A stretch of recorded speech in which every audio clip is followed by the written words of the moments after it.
Patay na ang American Dream. Nakahandusay ang bangkay nito sa mesa ng autopsya at iisa lang ang pinaghihinalaan. Noong 1968 ang isang manggagawa na tumatanggap ng minimum na sahod na $1 at 60 sentimo kada oras ay kayang bumili ng bahay na 7 beses at kalahati ng kanilang taunang kita. Iyan ay $14.90, $14.70 kada oras sa halaga ng pera ngayon. Ngayon, ang federal na minimum na sahod ay $7.25, $7.25, kalahati ng halaga nung 1,968. Umaabot sa 6 na beses ng taunang kita ang karaniwang bahay. Kahit may masters o PhD, hirap magbayad ng upa. Hindi lang ito numero, kundi ebidensya. Ako si Josh at sa episode na ito ng The Infographic Show, tatalakay namin kung paano sinira ng baby boomer ang American Dream.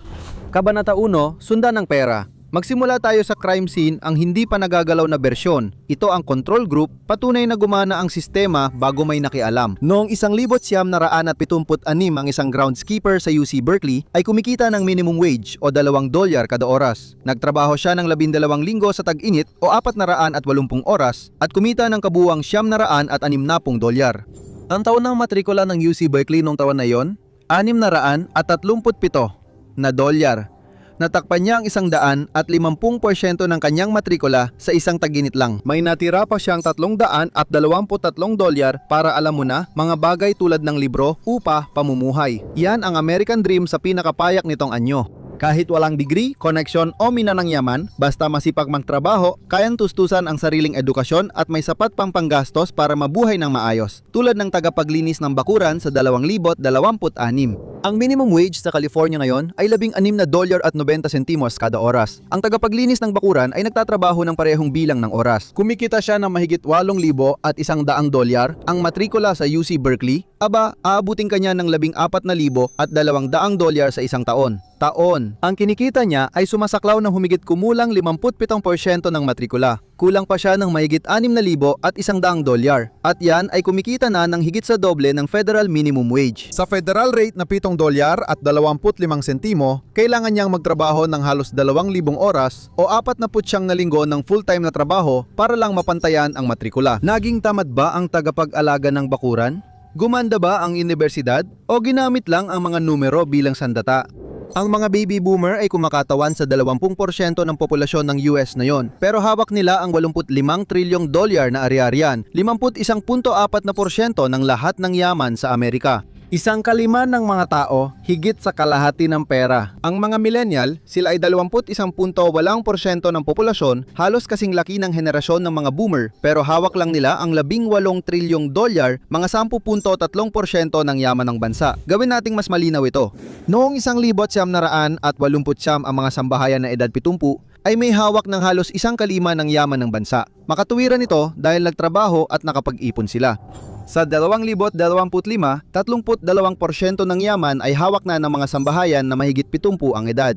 63% ang itinaas ng bahagi ng yaman na hawak ng matatanda sa loob ng 36 na taon habang bumaba ang bahagi ng mas batang henerasyon. Paano nila nagawa iyon? Sa stocks. Ang mga boomer ay may 25.15 trilyon sa equities, 54% ng US publicly traded shares sa millennial, 3.9 trilyon lang o 8.2%. 6.5 beses mas malaki ang equity wealth ng boomer kaysa millennial kahit magkapareho ang laki ng populasyon. Walang mas malinaw pa dito kundi sa larangan ng real estate. May $11.7 trilyong na ari-arian ang mga boomer, samantalang 7.8 trilyon lang sa mga millennial, kalahati lang kahit magkaedad ang henerasyon nila. Isang kamakailang post mula sa Macro Edge ang nagbigay diin sa kapansin-pansing trend na ito. Mula 1,960 hanggang 2,025 ang porsyento ng lahat ng 30 anyos na parehong kasal at may sariling bahay ay bumaba mula 52% hanggang 12%. Isa lang sa 8 anyos na yon ang pumapasa sa parehong pamantayan, karamihan dahil mas kaunti ang kabataang nag-aasawa, hindi lang dahil sa mababang pagmamay-ari ng bahay. Ang kabuang antas ng pagmamayari ng bahay ay tumaas mula 62% noong 1900 at 60 hanggang 65% ngayon. Paano nangyari yon? Ang mga boomer ay bumibili ng maraming bahay. Pangalawang bahay, paupahang ari-arian, Airbnb. Hindi talaga huminto ang merkado, naipon lang ito sa isang henerasyon. Hindi aksidente ang pagkakaibang ito. Gawa ito ng proteksyonistang sistemang nilika ng mga boomer. nanatiling malaki at komportable. Ang karaniwang baby boomer ay may net worth na humigit kumulang 1.6 na milyong dolyar at ang median ay nasa 300 at 87,200. Komportable at ligtas matapos ang mga dekada ng pagtatrabaho. Ang Gen X ay nahuhuli na may average na humigit kumulang 976,000 at median na 247,000. Malaki ang agwat kumpara sa mga boomer. Mas malayo pa ang millennials na may average na 366,000 at median na 87,300 lamang. Yan ay halos ikalimang bahagi lang ng hawak ng mga boomer. 3 henerasyon, isang hagdan at nalulunod ang mga tao sa ibaba. Dito tumitibay ang lahat. Patotoo mula sa boomer na ama na hindi nila kayang itanggi. Matagal niyang pinaalalahanan ang anak tungkol sa paghahanap ng bahay na lampas sa kaya niyang bilhin. Nang magsawa ang anak, hinamon niya ang ama na humanap ng bahay na sa tingin niya ay tama ang presyo.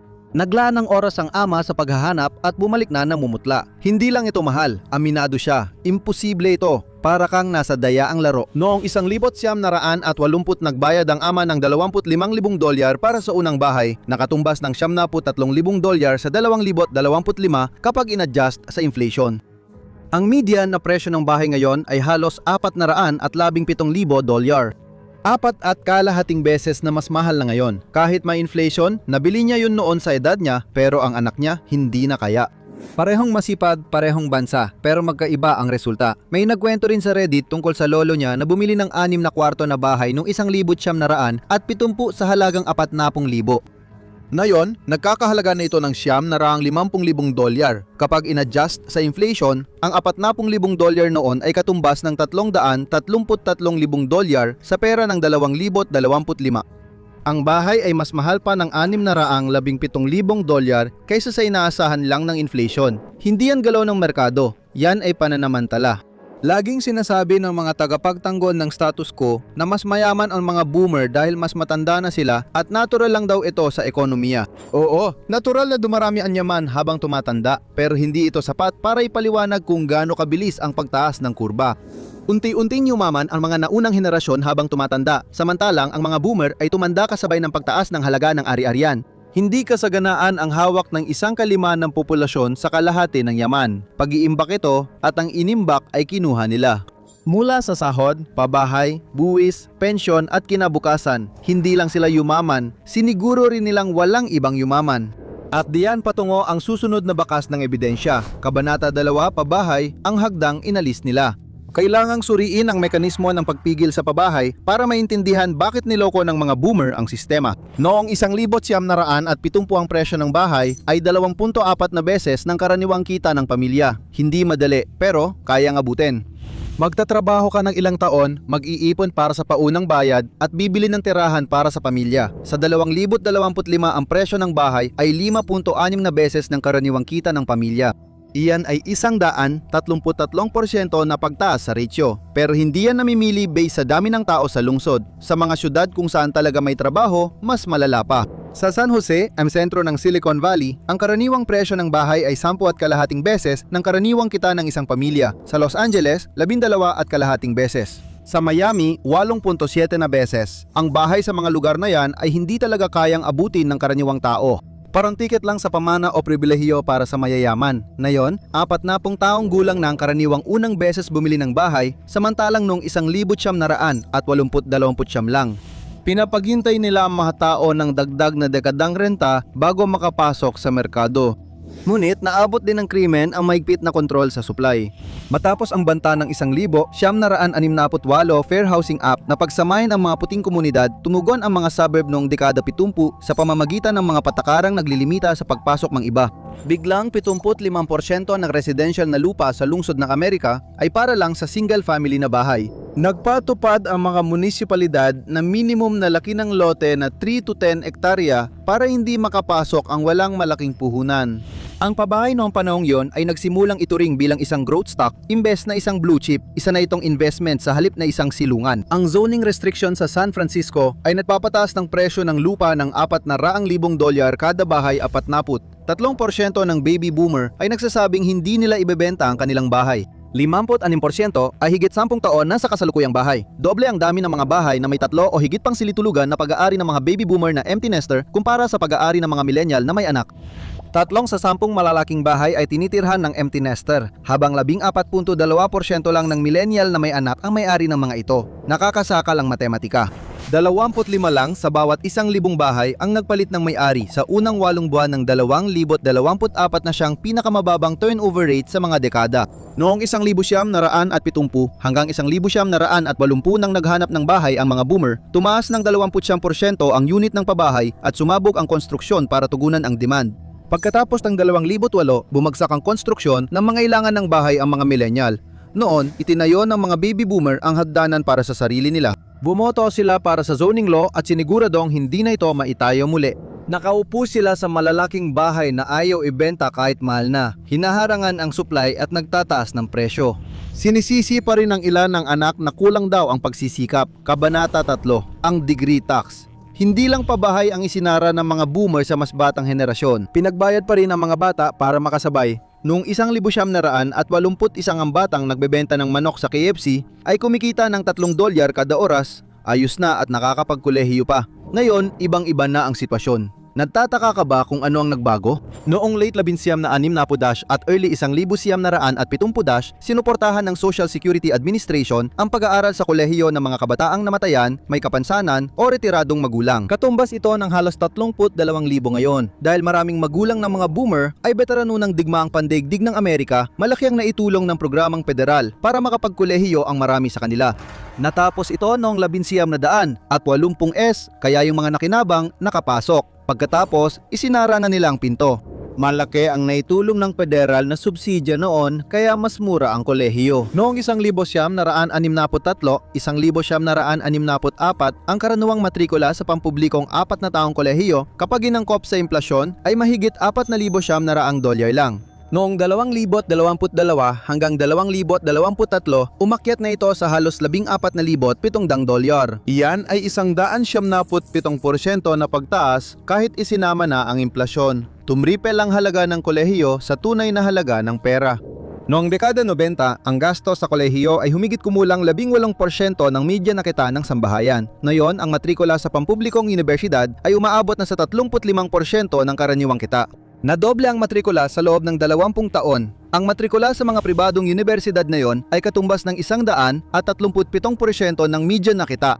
Mas mataas pa ito sa isang taong sahod bago ang buwis. Noong 1970, 250 oras lang sa minimum wage ay sapat pampaaral ng isang taon sa public college. Noong 2020 lumampas na ito sa 1,000 oras sa Penn State, 19 na linggo ng full-time na trabaho ang kailangan para mabayaran ang kolehiyo noong 1,985.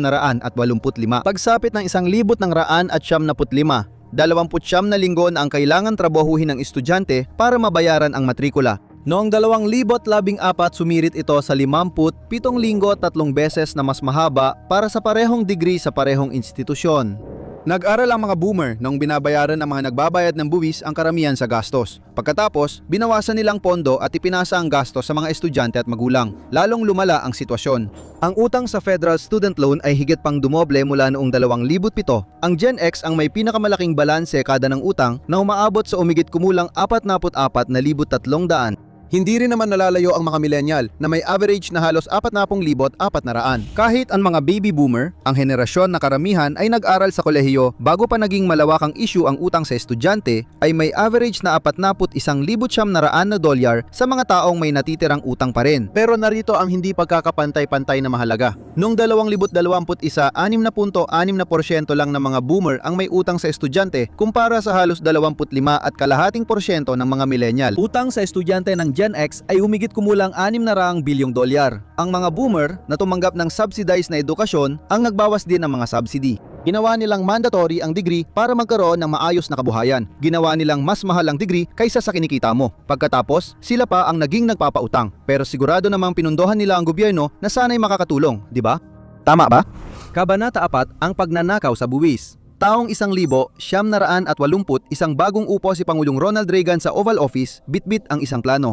Ang pinakamataas na rate ng buwis noon na binabayaran ng mga sobrang mayaman ay nasa 70% sa pagtatapos ng unang termino ni Reagan, bababa ito sa 50%.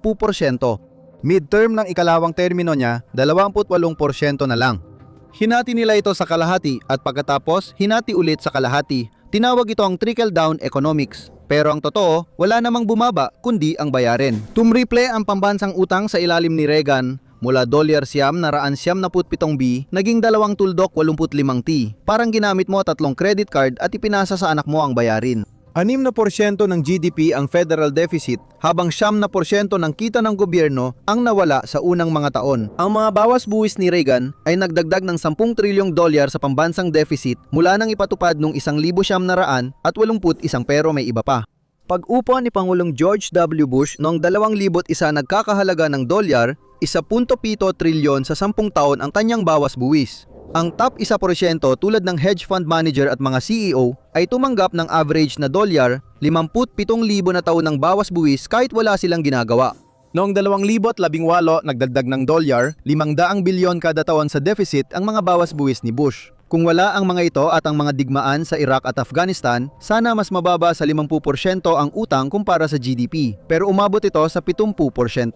Sa madaling salita, pinundohan niya ang 2 digmaan at isang krisis pinansyal gamit ang credit card at pagkatapos ay iniwan ito sa ibabaw ng mesa sa kusina para linisin ng mga millennial. Pagkatapos, pumasok si Pangulong Trump na parang host ng The Apprentice. Noong 2017, nagdagdag pa ang kanyang mga bawas sa buwis ng $1 hanggang $2 trilyong sa utang ng bansa. Tinatayang 83% ng mga benepisyo ay mapupunta sa top 1% sa loob ng isang dekada ayon sa mga eksperto.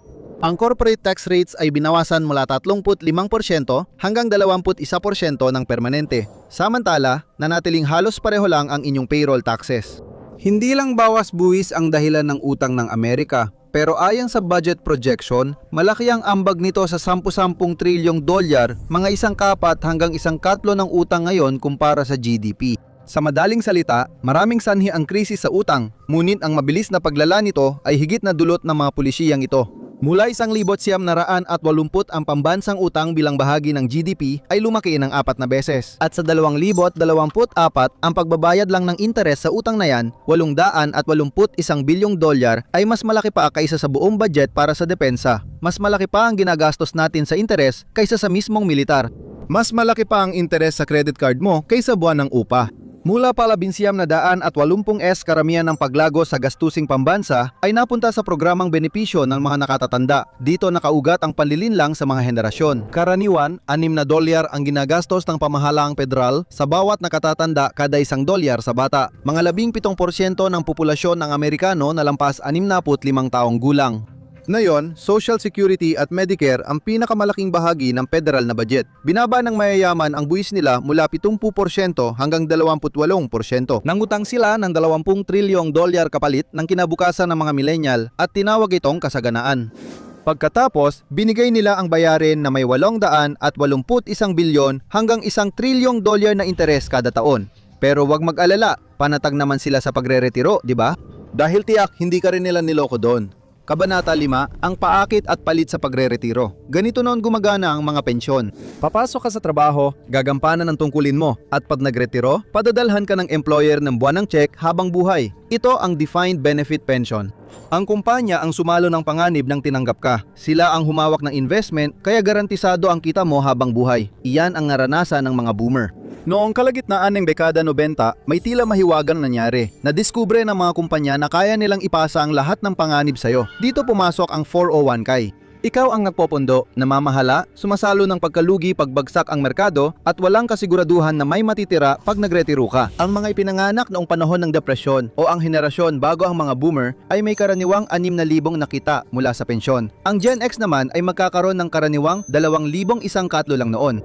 25% lang ng Gen X ang makakaroon ng pensyon. 80% ay aasa lang sa 400 at isang kak na nagalaw na nila noong may emergency. Nakakainis kasi kailangan ng Gen X ng $1.1 million para komportableng magretiro. Pero mukhang $700,000 lang ang maaabot nila. Iyan ay $400,000 na kulang kada tao at 24% sa kanila ay nanhiram na mula sa kanilang 400 at isang para lang makaraos sa emergency, utang o pagtaas ng gastusin. 40% lang ng boomers ang may sapat na ipon sa pagre-retiro at higit sa kalahati ay mauubusan ng pera. Pero ang totoo, hindi nila kailangan ng ipon. Sila ay may Social Security at Medicare na pinopondohan mo sa payroll taxes. Ang mga boomer ay nagretiro na may garantisadong pensyon.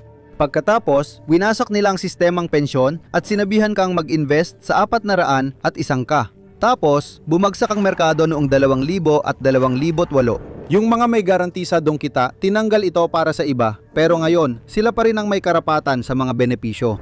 Kabanata 6, ang demographic time bomb at ang bayarin na hindi natatapos. Araw-araw, 10,000 baby boomers ang nagkakaedad ng 65 at pumapasok sa Medicare. Araw-araw. Parang linggo-linggo may napupunong college football stadium ng bagong retirado na umaasa sa tulong ng gobyerno para sa kalusugan. Heto ang problema. Ginawa ang Social Security at Medicare na mas maikli ang buhay ng tao. Kaya inaasahan noon na 10 to 15 taon lang ang pagre-retiro. Ang mga boomer ngayon ay nabubuhay pa ng 20-30 taon matapos magretiro. Kaya doble ang benepisyong nakukuha nila kumpara sa kaya ng sistema. Parang katapusan ng mundo ang matematika. Inaasahang malulugi ang Medicare Trust Fund pagdating ng 2033 wala pang 10 taon mula ngayon. Ang buwis ay sapat lang para sa 89% ng benepisyo ng Medicare. Isang 65 anyos na retiradong mag-asawa ay kailangang gumastos ng 275,000 mula sa bulsa para sa healthcare, hindi pa kasama ang pangmatagalang pag-aalaga. 50% lang ng boomers ang kayang tustusan ng sariling healthcare. Baka iniisip mo, ipapamana ba nila ang yaman nila para makatulong? Yung Great Wealth Transfer, tama ba? 68 hanggang 84 na trilyong dolyar daw ang mapupunta sa mas batang henerasyon. Pero ang totoo, sa 2024 siyamnaput, isang tagapagmana lang ang tumanggap ng 297 tuldok 8 bilyon at karamihan nito napunta sa mga taong mayaman na. Pamana para sa gitnang uri, naubos na dahil sa gastos sa healthcare. Uulitin ko, 40% lang ng boomer ang may sapat na ipon para sa pagre-retiro, kaya mauubos ang ari-arian ng karamihan para mabuhay. Ngayon, pag-usapan naman natin ang tungkol sa mga gastos sa healthcare. Noong 1,970 ang kabuuang gastos sa healthcare sa US ay 74.1 bilyong dolyar. Pero pagsapit ng 2024, umabot na ito sa 5.3 trilyong dolyar. Ang healthcare na yon ay 18% na ng kabuuang GDP natin. Ang per capita na gastos ay mula 353 dolyar kada taon noong 1,900 at 70 naging humigit kumulang 15,500 dolyar na ito sa 2024, 7 beses na pantas ito sa tunay na halaga. Ang iyong health insurance premiums ay tumaas ng 342% mula noong 1,900 at 70. Ang sahod mo ay tumaas lang ng 100 at 19% mas malaki ang binabayaran mo para sa mas pangit na coverage habang ang presyo ng ospital ay doble na mula 2,006. Ito ang political lock. Boomer ang pinakamalaking voting bloc at sila ang bumoboto. Hindi pwedeng galawin sa politika ang Social Security at Medicare. Aminado ang Congressional Budget Office na kulang ang kita para sa mga gastos. Ibinoto nila ang mga benepisyong para sana sa 10 to 15 taon lang mang pagre-retiro. Hindi nila tinustusan ng maayos ang sistema at binawasan pa ang buwis nila. Ngayon, mga millennial, anak at apo nila ang magdurusa nito habang buhay. Kaya, nasaan ka na ngayon? Kabanata 7, bakit kapos ka sa pera at mananatiling kapos? Sige, bilangin natin ang pinsala. Ang minimum wage ngayon, kalahati na lang ng halaga nito noong 1,968. Ang gastos sa pabahay ay 133% na mas mataas kumpara sa kita. Halos triple na ang gastos sa kolehiyo ngayon kahit isinama ang inflation. Wala na ring pensyon at ang buwis ng mayayaman ay bumaba mula 70% sa 37%. Ang pambansang utang ay lampas 38 trilyong dolyar at patuloy tumataas habang mahigit kalahati ng mga Amerikano ay nabubuhay mula sahod hanggang sahod. Napakasama ng kalagayan at hindi aksidente. Hindi ito dahil sa hilig ng millennial sa avocado toast. Sistematikong pagbaklas ito ng mga baby boomer, ang henerasyong umakyat sa hagdan at sinunog ito pagkatapos. Binili nila ang bahay sa halagang 3 beses ng kita nila at ngayon 5.6 na beses na ang halaga nito. Ginastos nila 18% ng kita sa edukasyon at ginawang mahal, tinanggal ang garantisadong pensyon, binawasan ang buwis at pinalaki ang utang. Bumoto sila para sa mahigpit na zoning at siniguro ang mga pribilehyong hindi matitinag. Lahat ng pulisya at gastos ay pabor sa kanila at ipinasa sa mga maiiwan. Hindi natural ang pagkamatay ng American Dream. Pinatay ito ng mga boomer na hanggang ngayon ay may 51% ng yaman sa Amerika. Ano ang mangyayari sa mundong iiwan nila? Alamin ang mangyayari matapos mawala ang baby boomer generation o i-click ang video na ito.